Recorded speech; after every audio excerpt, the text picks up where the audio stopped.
En psychologie, le favoritisme parental révèle que 68% des mères nient avoir un enfant préféré, tandis que 82% des enfants peuvent immédiatement dire lequel c'est. Tu connais ce sentiment quand ton bulletin avait que des A et un B et ton père disait pourquoi pas que des A comme ta sœur, ou quand ta mère t'oubliait encore une fois à la sortie de l'entraînement mais n'a jamais raté un seul match de ton frère avec des goûters faits maison. Voici le retournement psychologique. Les enfants favorisés souffrent aussi.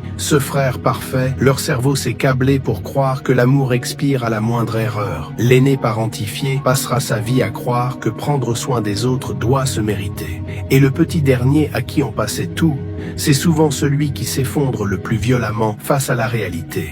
Mais ce que ton enfant intérieur a besoin d'entendre, c'est que ce favoritisme ne parlait pas de ta valeur. Il parlait des miroirs brisés de tes parents, reflétant leurs propres besoins inassouvis. Peut-être que ta mère favorisait celui qui incarnait son potentiel perdu, ou que ton père se rapprochait de celui qui validait ses choix de vie. Leur amour inégal, ce n'était pas une récompense que tu as ratée, c'était une langue qu'ils n'ont jamais su parler. Le bouc émissaire apprend. Je dois être mauvais et devient un adulte qui s'excuse d'exister. L'enfant doré apprend. Je dois être parfait et devient terrorisé par l'échec. L'enfant oublié apprend. Je dois être invisible et devient un fantôme qui fait tout pour plaire. La guérison commence quand tu nommes ton rôle. J'étais celui qui disait la vérité. Pas le problème quand tu brûles le registre mental qui comptait. Qui a eu quoi? Quand tu te répares toi-même avec des anniversaires que personne n'a fêté, des matchs que personne n'a regardé et des soins intensifs où personne n'est venu, parce que l'ironie ultime, c'est que ceux qu'on n'a pas choisis développent souvent le pouvoir le plus rare, celui d'aimer sans condition, justement parce qu'ils savent ce que l'absence fait ressentir. Si ça te parle, partage cette vidéo pour qu'on continue à faire émerger ces sujets restés trop longtemps dans l'ombre, parce que la première étape pour guérir, c'est briser le silence. Et souviens-toi, la vérité de notre enfance reste ancrée dans notre corps et elle vit dans la façon dont on prend soin de soi. Ton histoire compte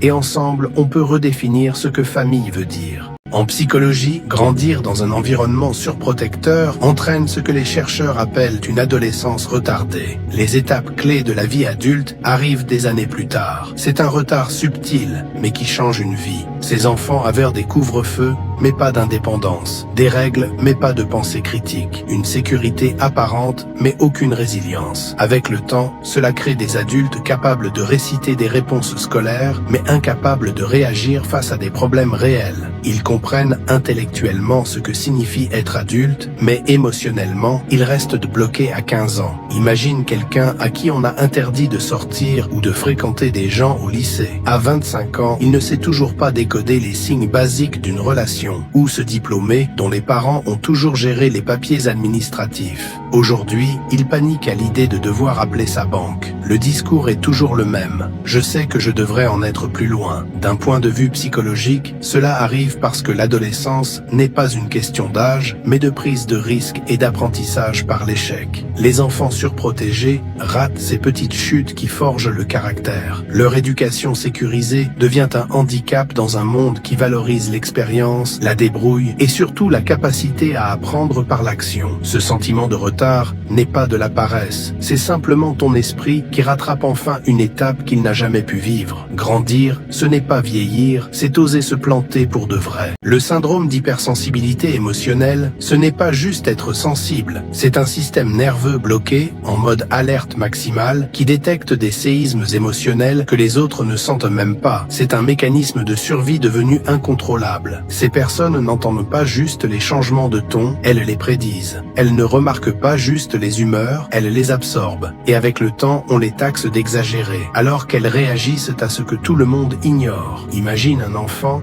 qui a appris à sursauter avant que le poing du père s'abatte ou que la voix de la mère se brise. Avance de 20 ans, cet adulte décode les micro-expressions comme un agent de la CIA s'excuse d'exister et entend et tu dramatises. Alors que son corps hurle le danger d'un point de vue psychologique, c'est parce que leur cerveau a développé très tôt un système d'alerte pour survivre dans un environnement instable. Le drame, c'est qu'une fois adulte, les alarmes continuent de sonner pour des menaces qui ne sont plus là. Alors comment guérir? Commence par faire confiance à ta sensibilité, pas comme une malédiction, mais comme un super pouvoir à ajuster. Réécris le script « Mon corps ne ment pas ». Il parle juste un langage que les autres ne comprennent pas. Et à cette part hypersensible en toi, elle a fait son travail, elle t'a protégé, mais aujourd'hui, elle a le droit de se reposer. La vraie sécurité, ce n'est pas l'hypervigilance, c'est savoir quand baisser le bouclier. Si on t'a déjà dit que t'étais trop sensible, écris-le en commentaire. Il est temps d'expliquer pourquoi cette phrase fait si mal.